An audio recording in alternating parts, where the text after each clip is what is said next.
Hey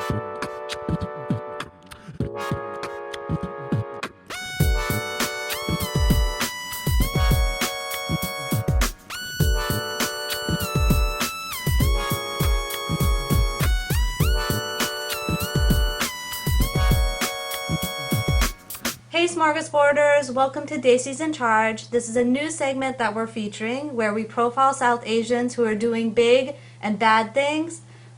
Through trials and tribulations, they go through non-traditional career paths in order to pursue success. Our first interview will be Sujata Day, who is an actress. You all may know her as Cece from Awkward Black Girl and also guest starring in Season 6 of The Guild as Sula. So thanks Sujata for joining us. Hey, thanks for having me. My first question to you is, how was your childhood like back in Pittsburgh? I had an amazing childhood. I'm from a small town called Greensburg, Pennsylvania, which is about an hour east of Pittsburgh. And it was, everything you want a childhood to be. I went to Catholic school, which is very interesting because I'm Hindu, but I loved Catholic school. It was smaller classes, and then I switched to public high school.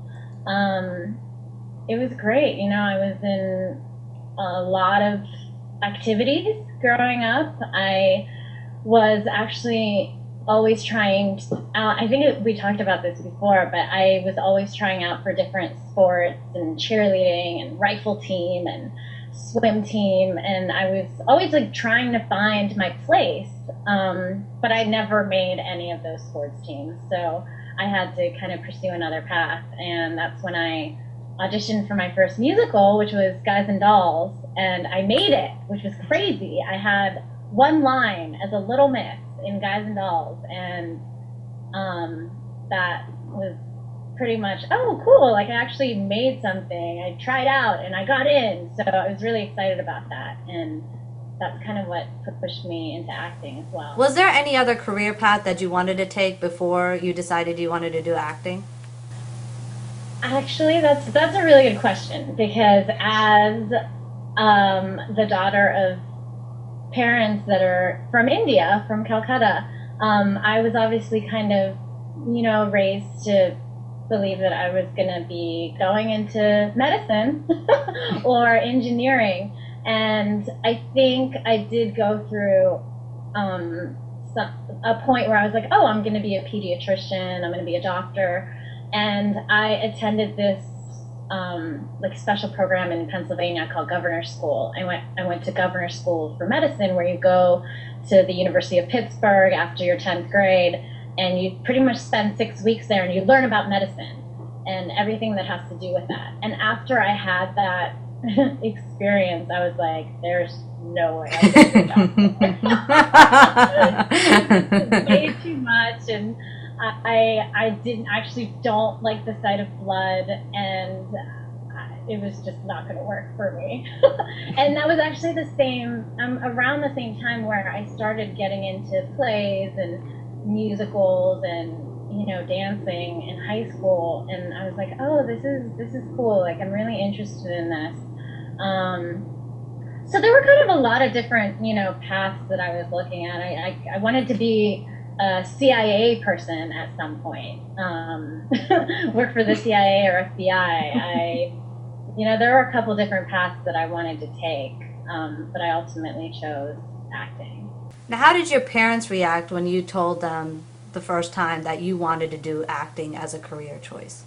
So when did I tell them? It was more, I moved out here to LA. I was kind of pursuing it on the DL, and what happened is that I got really lucky, and I booked 3 commercials in a row, I believe.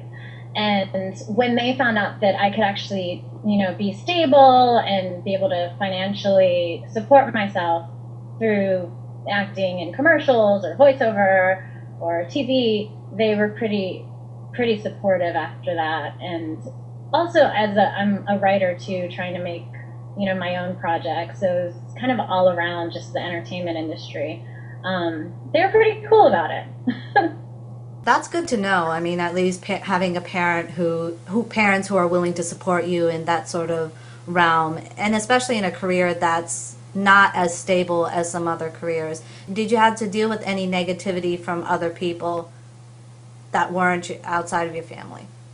And how did you deal with that, if there was any? I haven't had a lot of negativity. It's been really, when people find out that I'm an actor, even if it's back home, everyone's really excited about it. I think it's such a non-traditional path, whether you're Indian or not, that people just get really excited, and they want to know who you've worked with. They want to know what shows you've been on. It's just, I think it's really exciting. I actually haven't had any negative feedback at all. So maybe I'm lucky.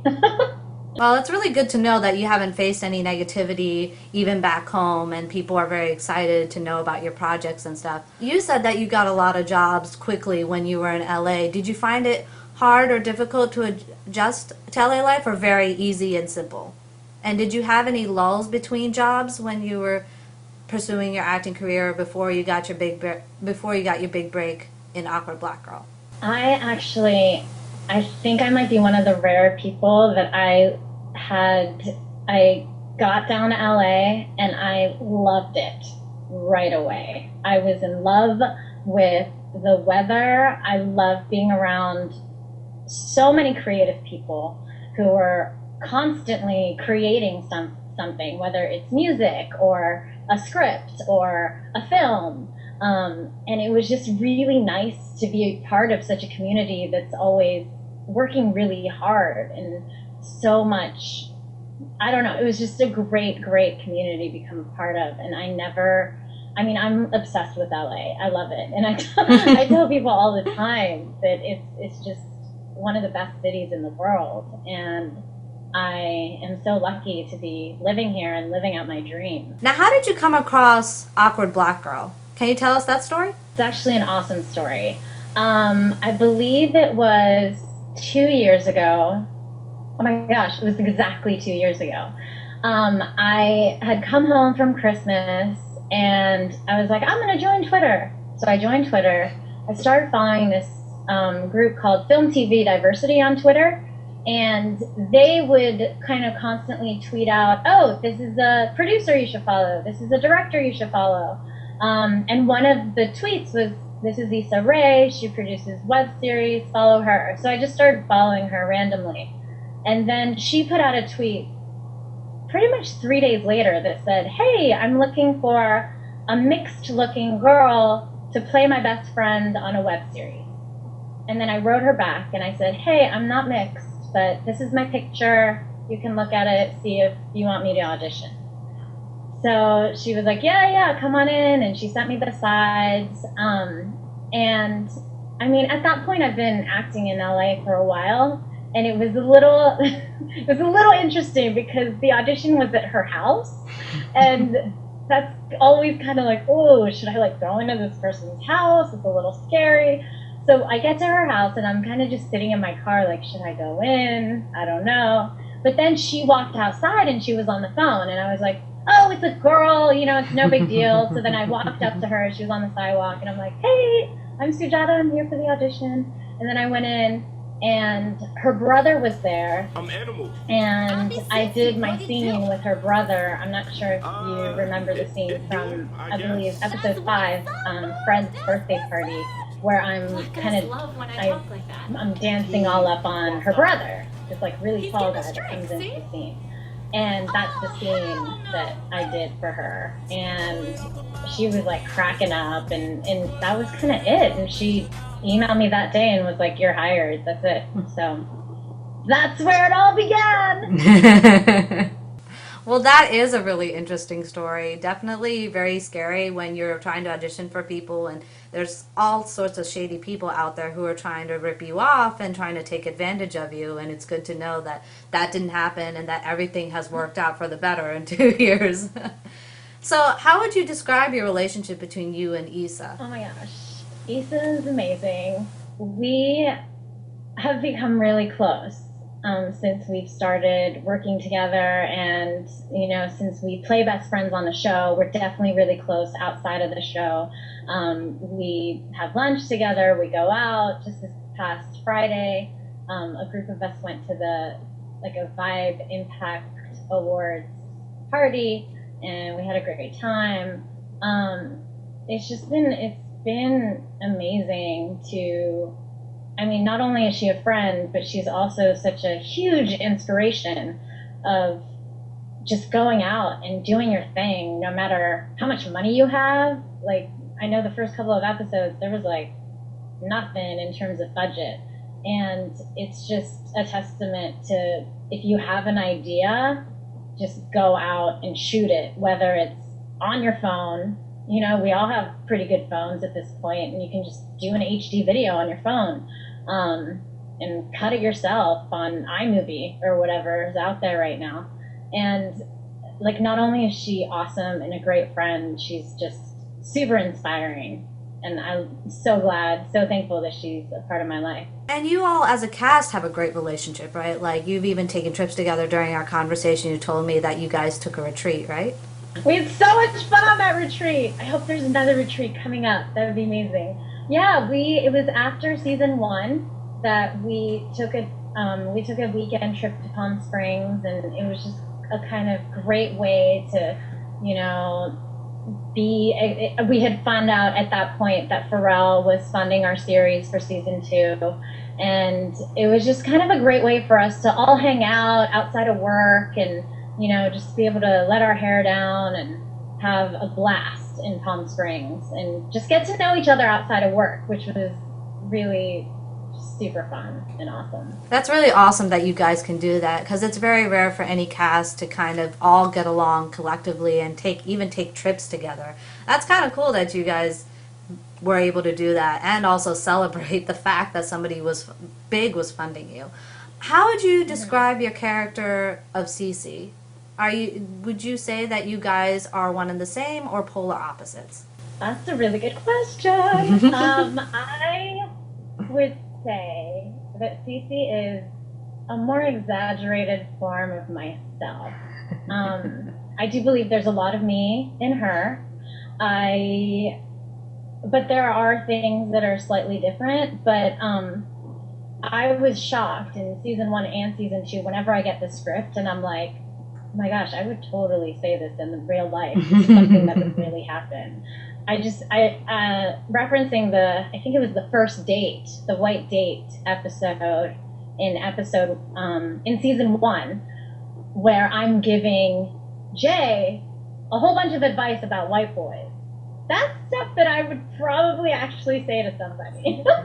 Wow. So I think a lot of Cece is who I am. I know that when, you know, I meet people just in regular life, sometimes they're like, oh my God, you're exactly like Cece. So I know there's a lot of me, probably 85% of me in Cece.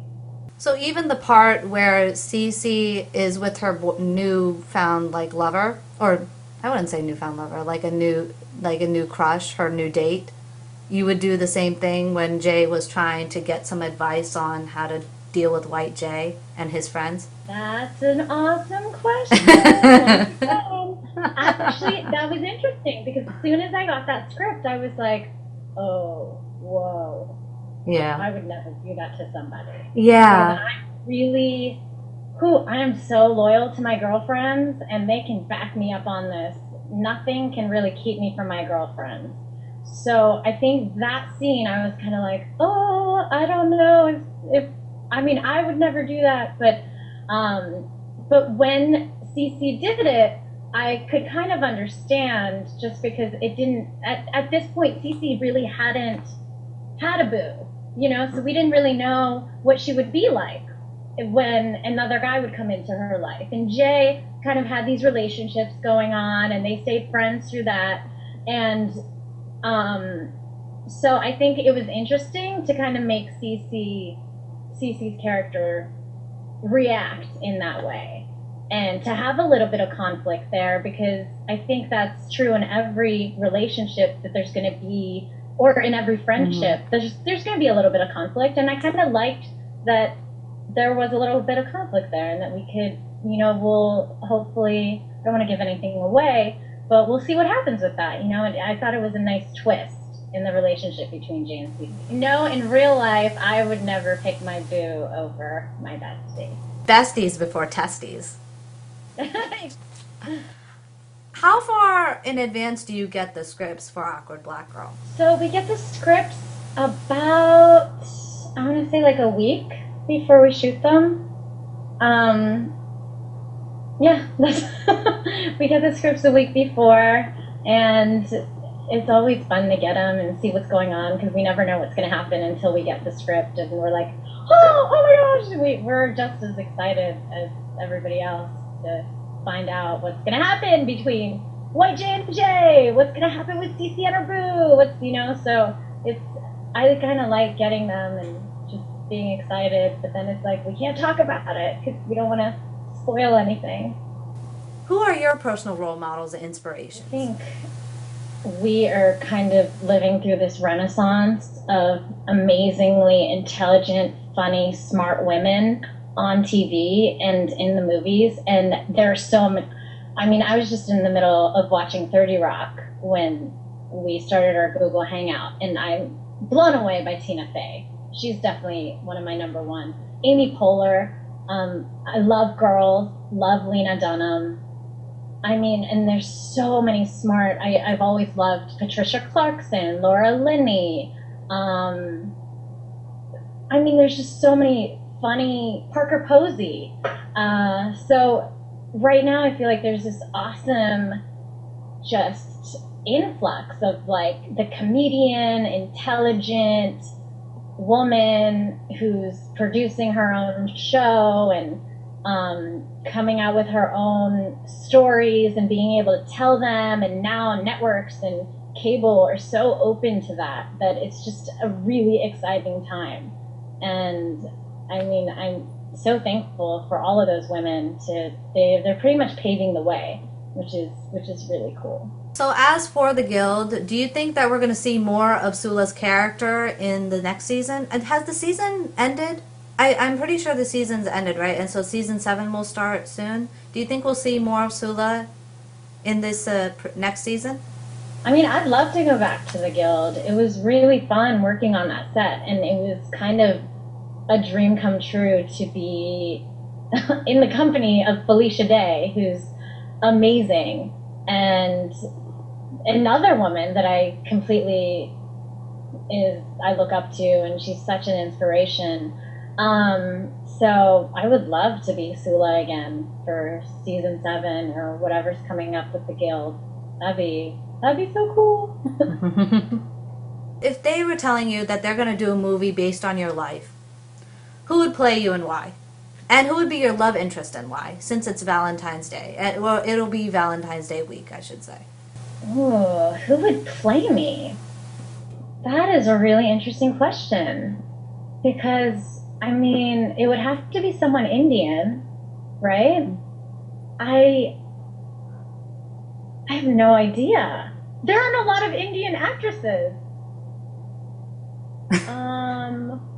Mindy Kaling? I don't know. That's like the only one I can think of who's like amazing.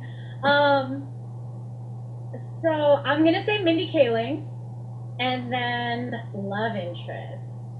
There's so many right now. I mean, there's Channing Tatum, Leonardo DiCaprio, there's Ryan Reynolds. Any of those 3 would be perfect for me. Ryan Gosling, didn't want to leave him off that list. And so now, since the season finale of Awkward Black Girl is wrapping up, I know you can't give everything away. You gave a little, but can you give us a little bit of a hint of what is going to come up in this season, 2-part season finale? I can't really talk about it. I mean, we'll find out what happens with Jay and White Jay. So I know that's a big question. What happened? There was a big fight. Mm-hmm. So we'll find out about that. We'll find out about if Jay gets her job or not, her new job. And so I don't want to give anything else away, but it's so good. You guys are going to love it. We had so much fun working on this season finale. We had some amazing guest stars come in, so that's really exciting.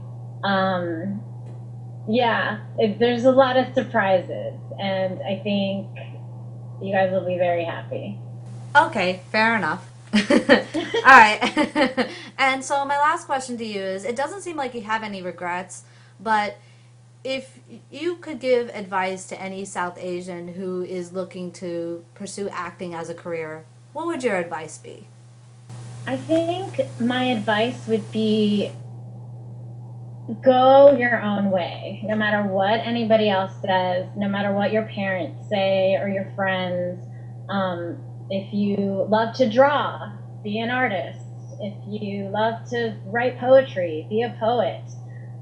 Because no matter what you do, as long as you're giving it your best, you're going to succeed. And I really just want South Asians, I think it's hard for us to kind of believe in ourselves and believe in our talents if it's outside of the realm of what Indians normally tend to do. And I think it's just really important for us to just believe in ourselves and go our own way no matter what. Well, that's really good advice. And do you have any upcoming projects coming up that we should be looking forward to? Well, I just shot a music video, yay, which is really, really super fun, super exciting that it finally all came together. But it's got a hipster theme, and we're just gonna put it on YouTube, and I hope you guys like it. It's a fun song and one of our first forays into music, so I am very excited for our single to drop. Okay, cool. So thank you so much, Sujata, for giving us this interview. And guys, look forward to this two-part season finale of Awkward Black Girl airing February 14th, this Thursday, Valentine's Day. So look out for that. Thanks again, Sujata, for giving us this interview. I hope you blow up. You've already been blowing up. What am I talking about? You're already a star in your own right. And thanks again for this interview, taking your time out from your busy schedule. And I hope to see you again on mysmorgasboard.com. Thank you so much for having me, Sabina. This was awesome. So that was our profile on Sujata Day. Let me know what your thoughts are in the comment section below. And don't forget to subscribe, like us on Facebook, and follow us on Twitter. Thanks for watching, guys.